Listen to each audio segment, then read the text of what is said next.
Local Authors Showcase. Let's start off the session with an acknowledgement to the land. We'd like to begin by acknowledging that the land on which we gather is the traditional territory of the Haudenosaunee and Anishinaabeg. This territory is covered by the Upper Canada Treaties, is within the lands protected by the Dish with One Spoon Wampum Agreement. And it is a pleasure and an honor to have my good friend Bruce Outridge with me today. Hi, Bruce. How are you? How you doing, Dave? Thanks for having me on, man.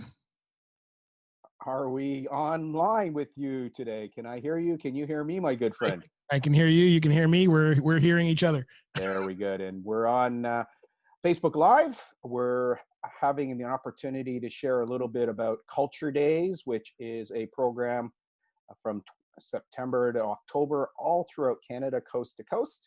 And we're having a session today. I didn't get that. Oh. Could you try again? On my little YouTube is talking to me here. That's good. Siri has some things to say. Siri's got an opinion about everything today. So, yes. So, Bruce, let's talk a little bit about being an author. In the past, local author showcases at the Brampton Library was something that I attended and had a great time last year. I thought it'd be a great opportunity to bring Burlington to Brampton and share all throughout Canada. I know you're doing a lot in the creative space. Share a little bit about your most recent book, please. Well, it actually came out at the beginning of the pandemic, and it's still out in the pandemic. So it's called You're Not Done Yet. And apparently the pandemic's not done yet, which is a very appropriate title. It was not done based on that. So, but no, it's a book that just hopefully offer some inspiration to people, let them know that no matter where they are, there's still more they can do. They're not, especially now, I think a lot of us are in a rut or feel that, we have no future. It's going faster than we can. And this book hopefully will help some people get that inspiration going so they can get the gears in motion and have a successful future. Well, I found it to be an uplifting book. You have these multi-talents in creativity, in design, and it's something that you've been doing throughout the pandemic, is sharing about creativity. What are a couple of things you're doing right now to support the community of creatives, entrepreneurs throughout Burlington and Peel Halton and around the world, really?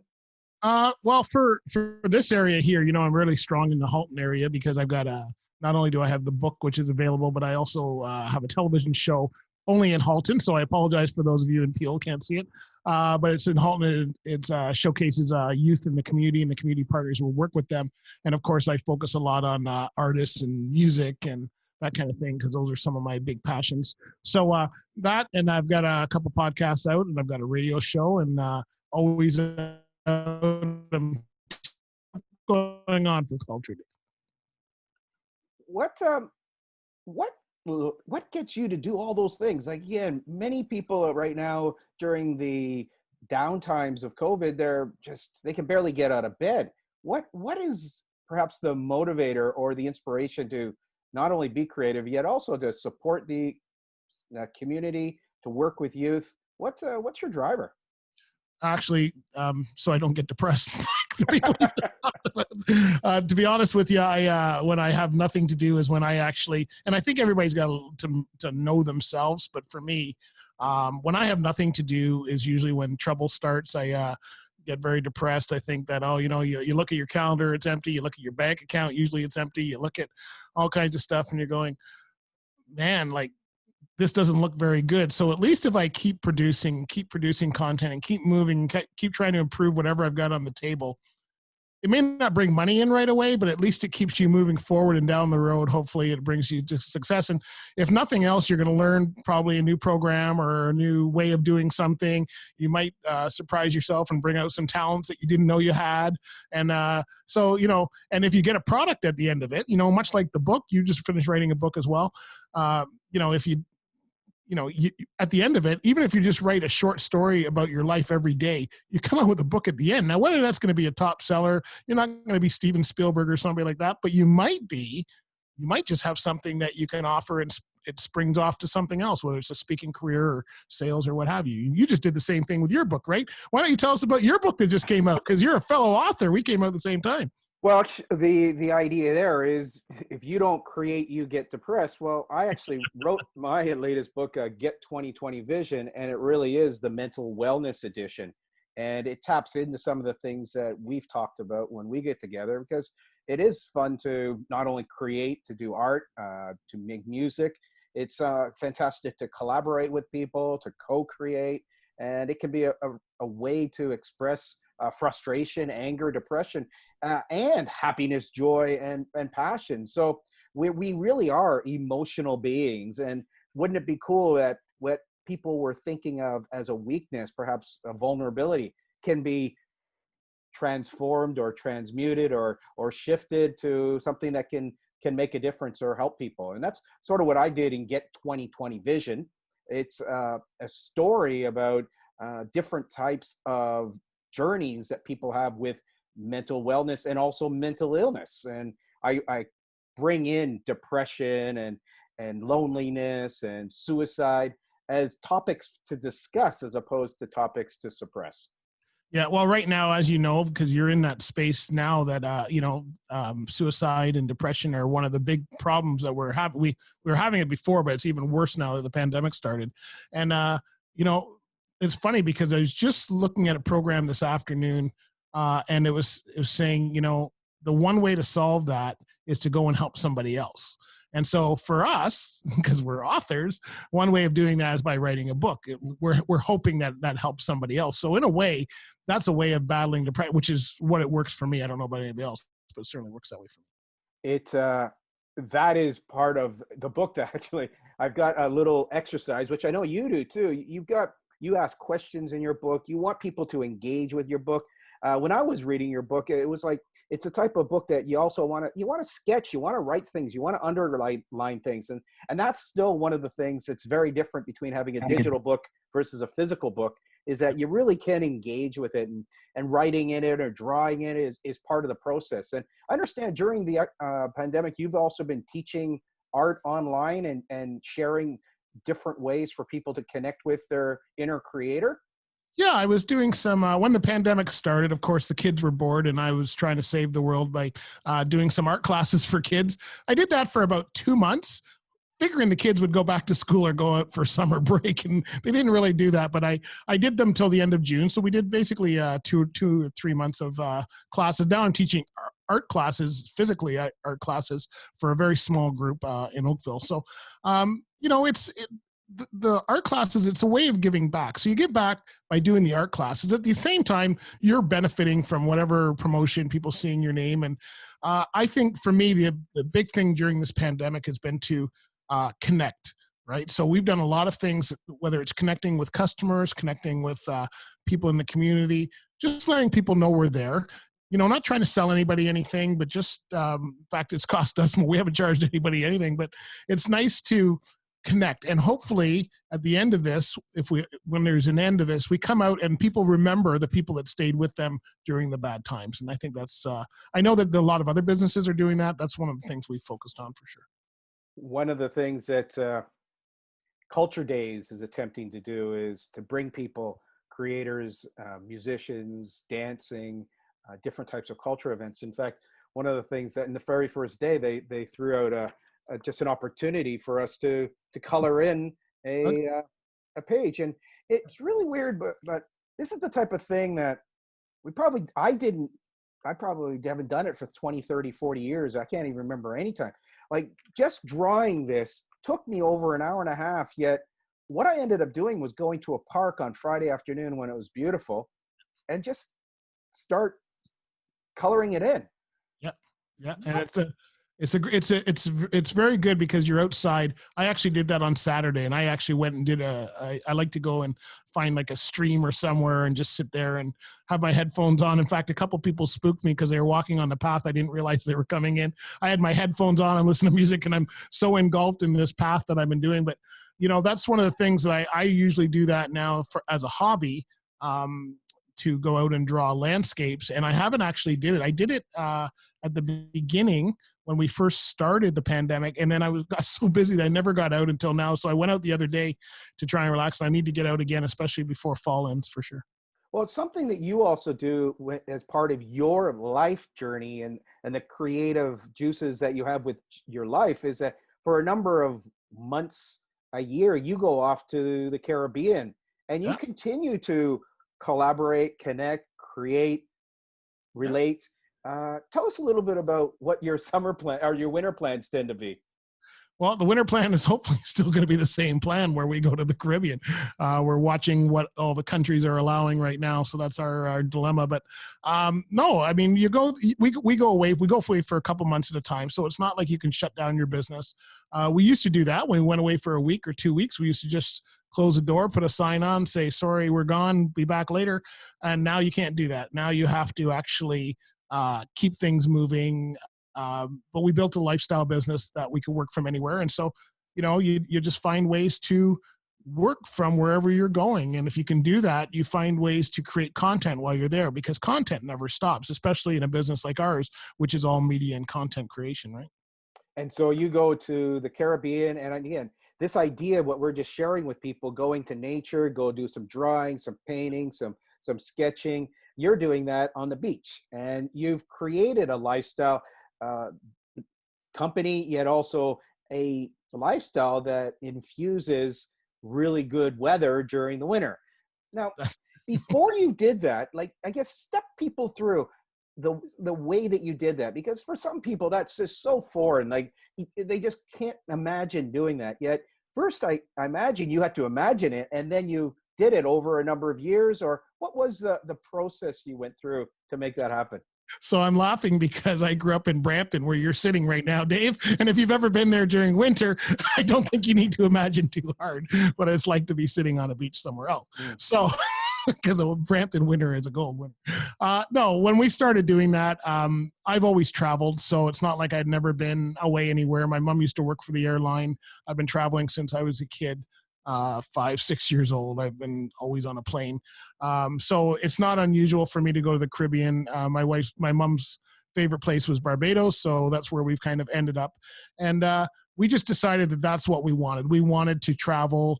I think that's where a lot of people lose it is they don't have the goal of what they want. They would like to do that, but what steps are they putting in place today to get to that end point? So for us, when we started the business in 2006, we started my art business, and I said, and we didn't do this the first year, but we said, okay, what we would like to do is eventually spend our winters somewhere warm.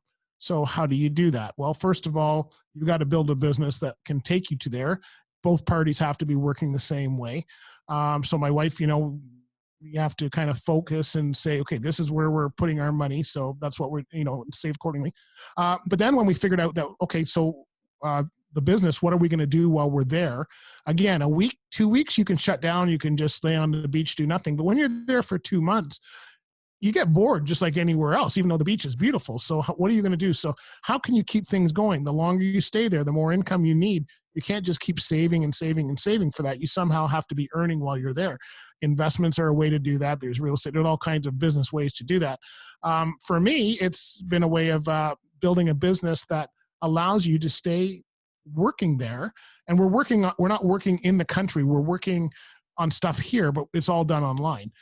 So we're able to do that. We have to plan ahead a little bit, but you can certainly do that. And it's a matter of sometimes you're not accepting stuff. I don't know how many times I've been offered jobs here and it would require me to go in every day. So I can't take that job. What are we going to do during the slow months? We started going in January because that's a slow time for my art business, but we still need money in January. So, the podcasts have helped do that. So it's building the business in a way that, okay, how are we going to do this? How are we going to return calls from there? How are we going to work the business while we're there? And how are we going to make money while we're there so that we can keep going and keep living? Fantastic. I think that's really important. You're asking a lot of those questions. You're developing the strategy along the way. It's not about having everything perfect before you go. It's having an idea, a plan. You're working the plan. And I believe that the becoming an author is like that. Perhaps, well, let's infuse a couple of ideas that we might be having some listeners today who've never written a book or have never published a book. in the same way that you do your plan for your lifestyle, what are one or two tips that we could share with people today on getting their first book done or their first article done? And what type of planning tips could we share today? Well, it's basically that saying where you eat a elephant one piece at a time, right? That's the same thing. We go away for 2 months, but we didn't start going away for 2 months. We started at 1 week, and then we went to 2 weeks, and then we went to 2.5 weeks, and then we went to 3 weeks, and we built it up over every year. Even if it was only a day, you try to move forward, right? So we said, hey, we're going to add one more day to our vacation time this year. So I said, we can't go back. We need to keep moving forward. So sometimes we only added a day. Some years we stayed the same, but we tried to never fall back in that. And it's the same thing when you're writing a book. And I'm sure you found this when you were writing yours. For me, it's like, okay, don't worry about having 100 pages done tomorrow. Worry about getting one. So I like to write in the mornings. My time for writing is first thing in the morning. So you know what? There's 5 weekdays. Okay, no, take weekends off. There's 5 weekdays. I could write 500 words in roughly almost an hour. So depending on what the thought is. So let's say I can do 500 words in an hour. Can I write an hour every day? Can I put in 5 hours? That's if you do that, you're at 2,500 words by the end of the week. And if you do that for, the next 4 weeks, you're at 10,000. It adds up. And before you know it, you will start creating, the book will start evolving itself. And of course, having the timelines. So I started writing it while I was in Barbados. So in Barbados is when I start every morning, I'm writing the book. Once I got home and on the beach, I would go, okay, what did I write this morning? What's the illustration going to be? As you know, I'm a cartoonist. So on the beach is when I'm figuring out all my cartoons. Then when I got home, I said, okay, I've got the thoughts for my cartoons. I've got the writing. We need to clean that up. I would clean up a chapter, send it in for editing, do the cartoons for that chapter. So you're kind of working on a one chapter. So it's building on itself. And then, of course, I've got a goal of like 6 months or whatever time frame I put on that to say, this is when I want it published. So now you need to go, here's my end date for publish, go back a month. That's when it's got to start being printed. Go back a month. That's when we got to start, doing the cover, whatever the steps are for the book that you're writing, you just go in that way so that by the end of your due date is when you're due. And usually you use the launch as your due date, right? Well, again, thank you so much. I think that's so useful because many people hear it. It's when you're sharing it, it sounds like this phrase, start with the end in mind. And so what you're doing is you're starting with an end date when you might want to do your launch, and then you're backing it up a month, backing it up another month, and allowing yourself to have a nice plan, a nice timeline. And it's something that you can work towards. And it's not something that you got to get hugely stressed about or worked up about. It actually can be playful. In fact, I flipped a page open while you were speaking, and I flipped to page 7071, which is merging your talents and your skills. Here's the test. I got to go back. What is it? 70 and 71. I got to go and find out what I wrote before you asked me a question. Okay, go ahead. This idea of merging people's skills and talents. And again, share a little bit about that, because that's what it's been fantastic knowing you, because you've got talents, you've got skills, yet you're one of the most curious people I know, and love to get the latest gadgets look at your studio there. It's something it's going to be different in 6 months. I'm pretty sure of it, because you're going to be continuing to grow. Yet sure, but some people, they're afraid about not being good enough. They're not a good enough writer. They don't have the skills to do the caricatures or the drawings. What would be some words from experience of nurturing that and assisting people to develop it? Well, we all have thanks for saying that. I mean, that's why I like hanging out with you. You make me feel so good. Trust me, I struggle with all of that stuff you just said too. I get down a lot and stuff too. So I'm like everybody else. But I think one of the things that I'm really good at is when I decide that I'm going to do a project, I follow through. Okay, that's it. And I'm very good at determination and getting it done. That being said, the merging the skills and the talents, I think we all have skills and talents, and they don't have to be my skills and talents. Yours are probably something totally different. And it's like, how can you make them work for you? It's for me, a lot of times it's people keep telling me it's personality.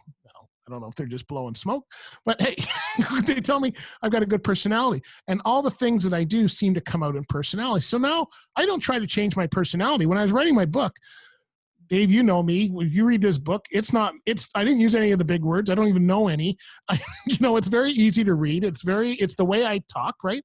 I just left it that way because to me, that's what everybody tells me they like about me. So I also don't feel that this has to be, I didn't write it to be a bestseller. And I think that part of it is the motive part. Why are you writing your book or whatever? But getting back to the skills, I used to do a class.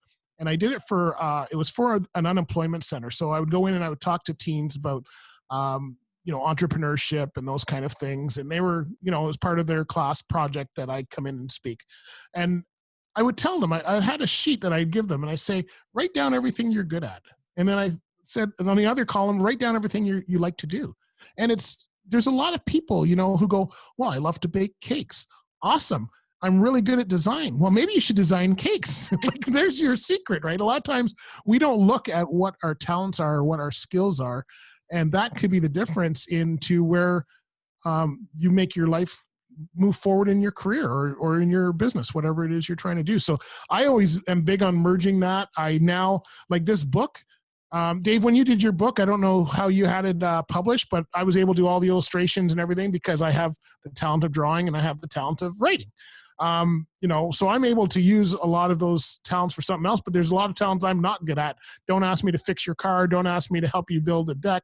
I'm not good at any of that handyman stuff, but I am good with the art. So everybody's got their talents. It's a matter of figuring out what works for you and what you're good at, and then using that as your way of promoting yourself forward.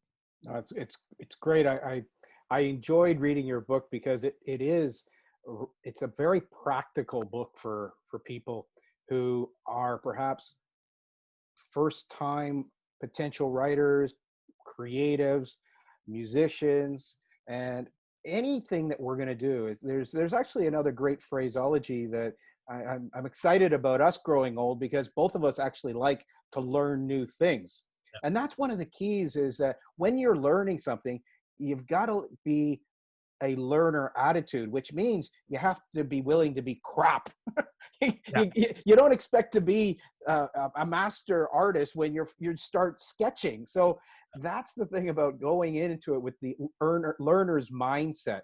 And that's what I believe both of our books are really great for people, is that I'm really encouraging people to be a learner about mental wellness, yet also be a learner about mental illness.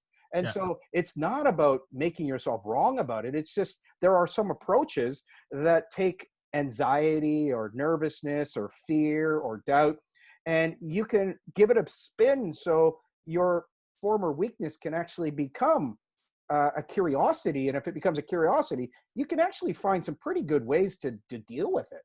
Yeah. And you've been an inspiration, I must admit, particularly on the art side. Like, again, when we first started talking about a year and a half ago, I didn't pick up things to sketch. And now pretty much my books are full of sketches, coloring, doodling. It's been just absolutely great. And I want to send some appreciation your way, because it really has changed my life. And I have a feeling so many people were traumatized as kids.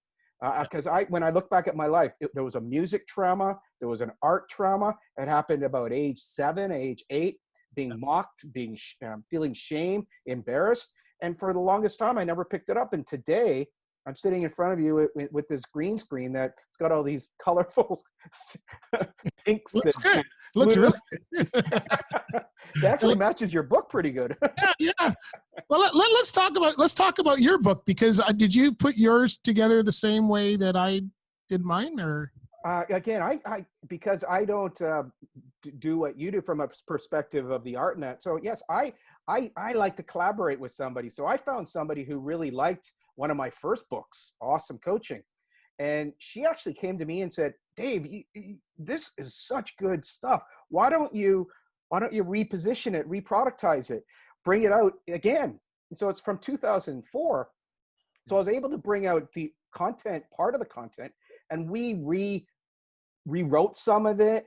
Yep. Yet when I came back to Canada after being away for 30 years, the biggest thing I noticed about the culture in Canada, is that it very much has a heaviness about mental illness right now. And when I looked around, it was like mental illness was everywhere. And I found it to be quite intriguing, and I was curious. So I went and started interviewing friends of mine who are in the mental health, nurses in New Zealand who are actually involved in elderly care. I have friends in Singapore who are in palliative care, people who are in mental care with the Red Cross doing trauma. And so I decided to interview these wonderful healthcare professionals, and their interviews morphed into the content around dealing with grief, the content with engaging with fear and anxiety and suicide.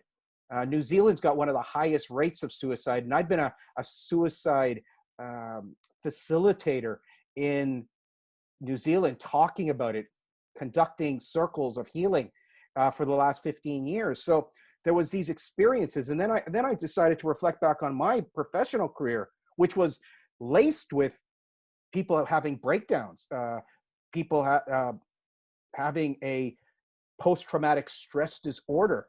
And when I tracked my life, I could track back some of these depressions, these states that if I shared it in a story, it might allow people to connect to it and then uplift themselves or be inspired that they're not wrong. They're not broken. They're not bad for these experiences. In fact, these are very human experiences. And if we get through it, I was able to bring in one of my favorite authors, Joseph Campbell, and the hero's journey, and share a little bit about going into the dark side, yet when you persevere, when you push forward, when you learn, when you go into learner's mindset, you come out with a new superpower. And that superpower serves you in your next part of your journey. Yeah, well, it's an amalgamation, right? I mean, I'm sure for you, I know for me, I'm an amalgamation of 57 years of learning. And trust me, the school part was not where I learned it. It's all been after that, right? So I'm still learning, and I know you are too. And it's amazing that you're doing that work, and it's much needed. So keep up the good work, because you're doing a lot of good work.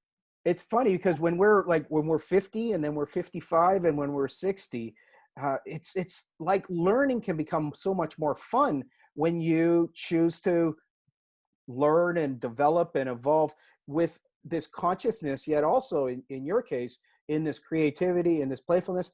And then you were sharing earlier that, as in my book, I talk about a GPS system, a personalized GPS system. And it's based on this thing called gratitude, which again, I have a feeling you and I, one of the things that's nice about the way we're living our life right now is we tend to focus on gratitude first thing in the morning. Yeah. And then if there's a little bit of purpose and a little bit of passion, which again, in your words, it's the skills, it's the talents, it's bringing that together. And I call that the purpose and passion. And then in service. And if you bring in this GPPS, gratitude, purpose, passion, service, you find your flow. Yeah. And I'm older than you, so I'm on a map still.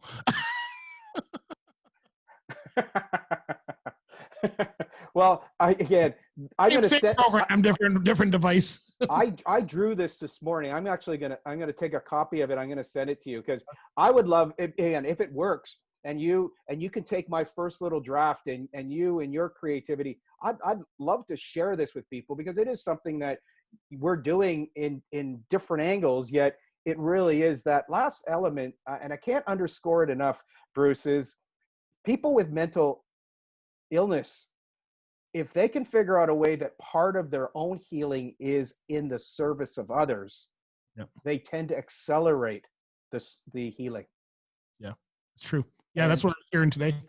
So I was hearing today, actually. So that's right down. And that's going to be the cover of your next book, that drawing. Don't get rid of it. Well, I'm going to share it with, I'm going to take a picture. Well, I already took a picture of it because I was doing it this morning at 5:55 in the morning. And I've done it a few times, yet it's going to continue to work because it is a river. And it's just right now is focused on that gratitude. And then the purpose and passion are words that confuse a lot of people. There's quite a few people like, I don't know my purpose. I don't know my passion. And they've created this loop of negativity or loop of stickiness what would be one or two tips you could say to get people out of that I doubt, that excuse, that uh, blame attitude, and get them into action, or get them into doing what they might even fear? Just get started. That's my line, right?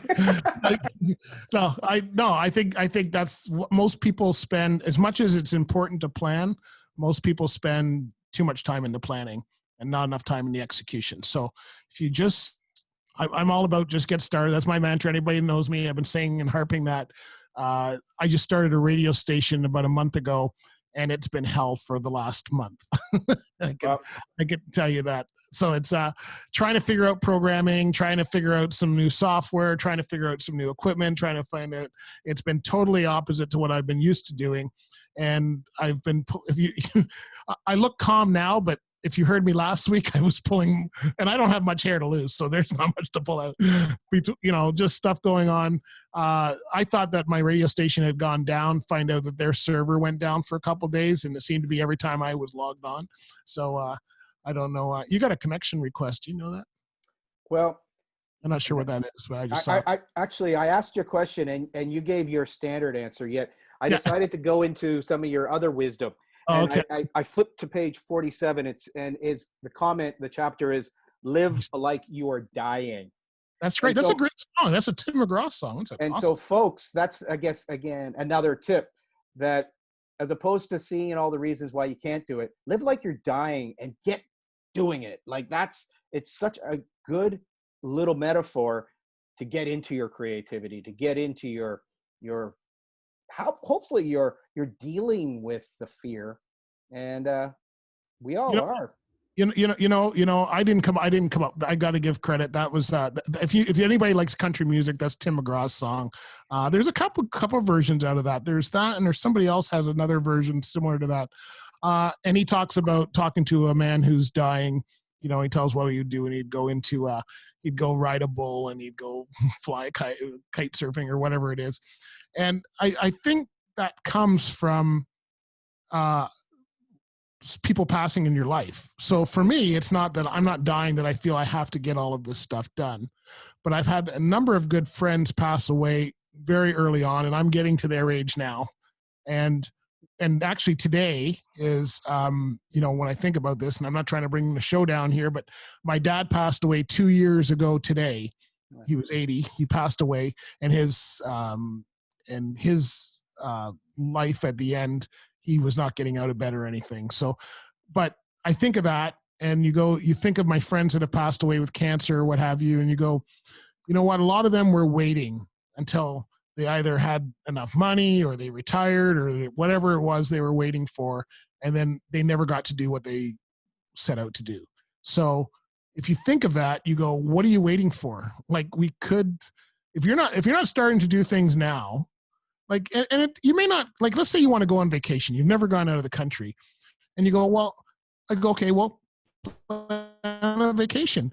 Oh, I don't have any money. Well, go get the books from the travel agent. Go start looking at the pictures. Go planning. What if you got a windfall tomorrow? Like, you could start planning it out. You may not be able to actually go.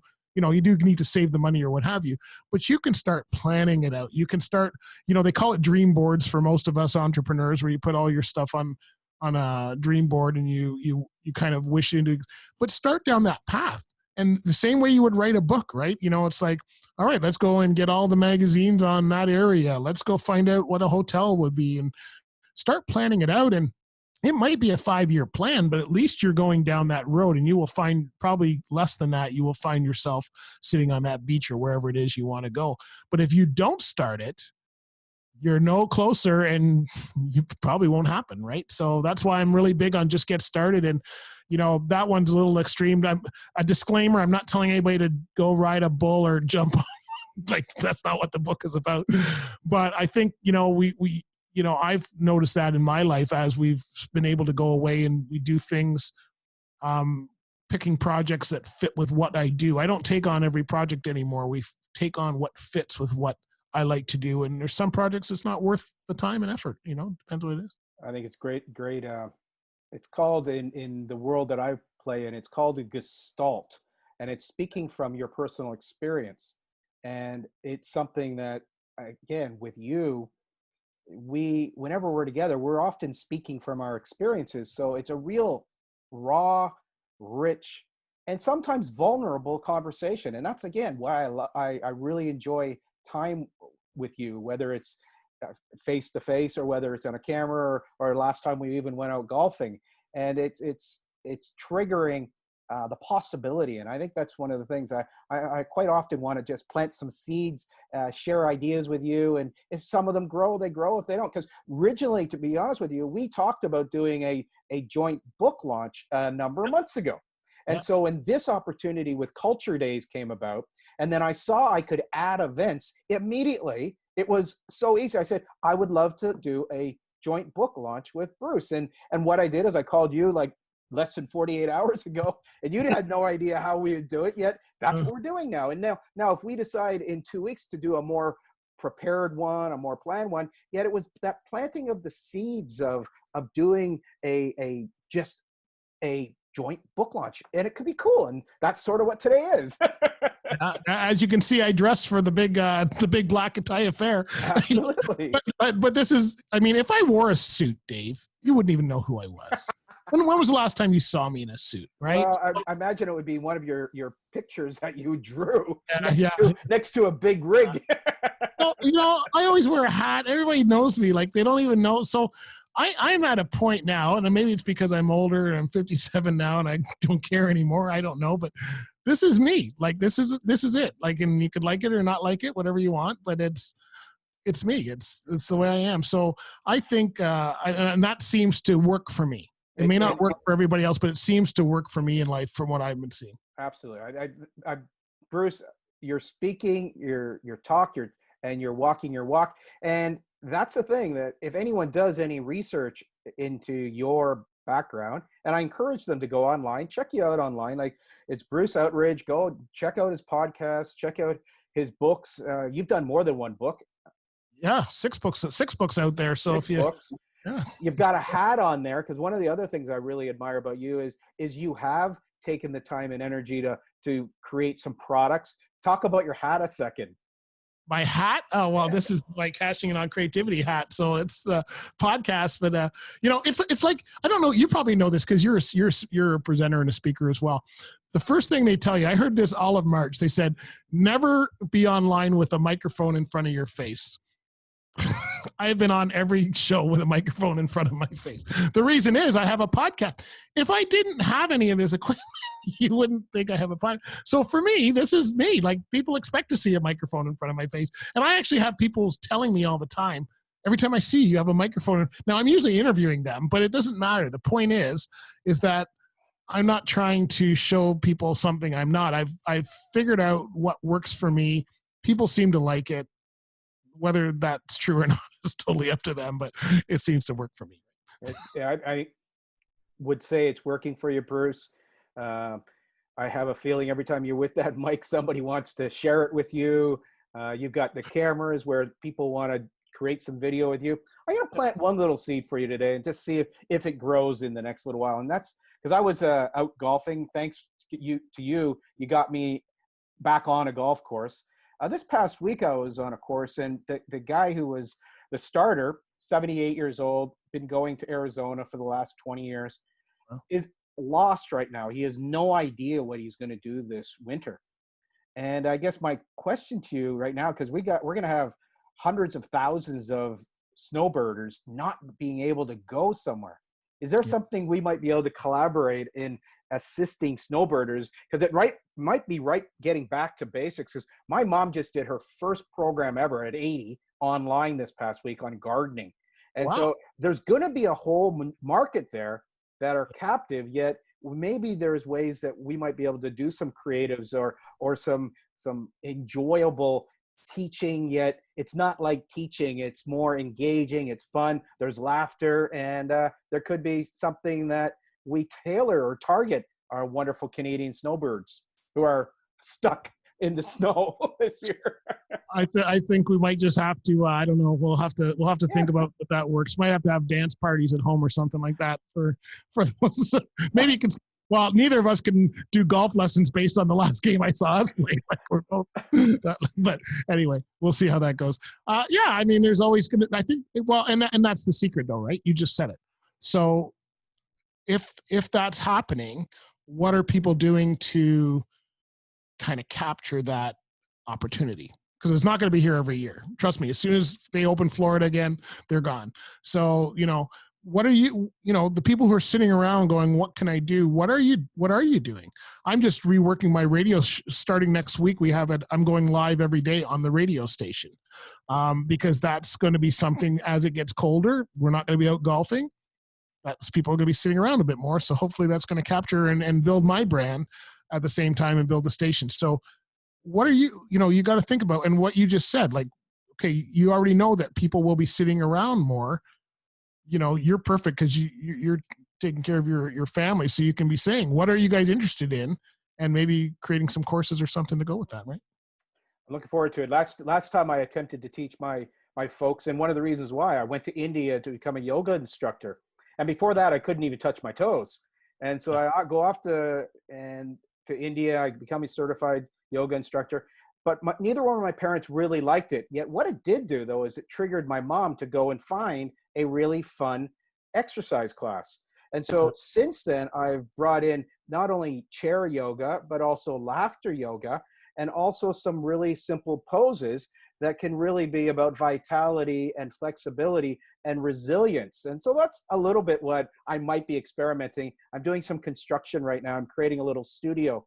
And so maybe we'll figure out perhaps something that could be done and in assisting people with those key components of resilience, flexibility, and immunity system. Maybe there'll be something about the immunity system too. These are chapters or topics in my book, because Get 2020 Vision, there is that vision of wellness. There's a vision of creativity and innovation. And then as you and I often talk about cash flow in entrepreneurship, it's definitely the lifeblood of a business. Yeah. And you might have to put out another book, COVID 2020 Vision, and then you could put out your other one next year without the COVID 2020 Vision. It's just 2021 Vision without COVID or something like that. It's funny you mentioned that, because in my talk, I've done a number of keynotes now in South Africa, Indonesia, Singapore for the seniors. And I actually have an exercise called COVID-19. And so it allows people to write, what did they learn from COVID? Something that started with C and with O and V. And it shifts the energy, because most people, they're looking at COVID as negative. As you can see, you and I, we've actually been very creative. We've been looking for opportunities. We've been bringing vitality, intuition, inspiration, and discipline. So that's perhaps our COVID-19 secret code. And that's what I'm encouraging people to do, is shift their beliefs about COVID also. Yeah. Well, COVID is the situation, and you can't change that, but you can change what you're doing in it. So I know I am sure there's going to be a ton of music released. There's a million musicians sitting around right now, probably writing songs. There's going to be some big albums and stuff come out once they can get musicians to get back together and actually create the record. So I think there's going to be for creatives, I think this is a great time, because it forces you to be creative, but it depends where you are. If you're sitting there and you're worried about your bills and you're worried about, then it's hard to be creative when those things. So you have to figure out a way to get creative. And I find that takes your mind away from a lot of that stuff by being creative. That puts you on a track that's better than the other track. Well, this Culture Days activity, it's coast to coast, next 30 days. It finishes sometime in October. As you click on it, culturedays.ca, check it out, because I'm happy to explore another date with you, and maybe we'll get in there and explore this a little more. And then when you mentioned music and collaboration, and I don't know if you're a fan of DJ Khaled and Drake and Justin Bieber, yet when I saw their video and the way that they collaborate, with DJ calling Drake saying, "Hey man, you haven't called me back," and like Drake saying, "Oh man, I got to call him back. I guess I got to call in a favor." And then they call Justin to do this song. And it's like, wow, it gives me goosebumps, because I'd love to do something crazy like that, where it's a story of collaboration and creativity, and perhaps we could figure out a way to take it to the next level. And that's what I'm inviting both of us, because we've been authors and speakers and teachers, and so perhaps there is something that we can do to harness some of the diversity that we've been focused on, some of the unity, some of the positivity that comes from this wonderful country of Canada. Our backgrounds are actually similar in sports and similar in different ways of dealing with our family. And so perhaps there is something there that can grow and have a positive impact on more people throughout Canada. Yet it doesn't have to be more people, because that's been something you've taught me. It's not necessarily going out to millions. It's being present to deliver when you're with the people you're with. Yeah. And if you have me singing, we'll have less people than we have now. I don't know. Maybe I'll find that mixer who makes you sound like Drake. Oh, we're gonna need a lot more. We're gonna need a lot of mixing. And I'm gonna start mixing a drink because it's not gonna be on the soundboard if that's the way. Well, maybe we'll get into some of those instruments, the bongos or the flutes or something like that. So let's just hire a band, Dave. You've got all those sound things on your board there, because you've got a full board that you can make some laughs and you can make some different sounds there. Yeah, so, I can. And they're gonna laugh if they hear this. They're gonna laugh for sure, right? So there's a laugh track here. Oh, I don't have it. Hold on. My board didn't go because I was doing the wrong board. Oh, there we go. There you go. There's some laugh for you there. Well, we're getting a round of applause. I guess the fans, they're saying, all right, these guys are almost finished. So let's raise that sound. Let's raise the clapping as we bring our session to a close. I'd like to say thanks again, Bruce. It's been fun. Thank you, Dave. Appreciate it. Culture Days. Appreciate it. And let's see if I can turn this off with any last message before we bring it to a wrap. No, just get started and live like you were dying, right? So follow Dave's advice because he knows what he's doing. Thanks a lot, Bruce. Thanks for having me on.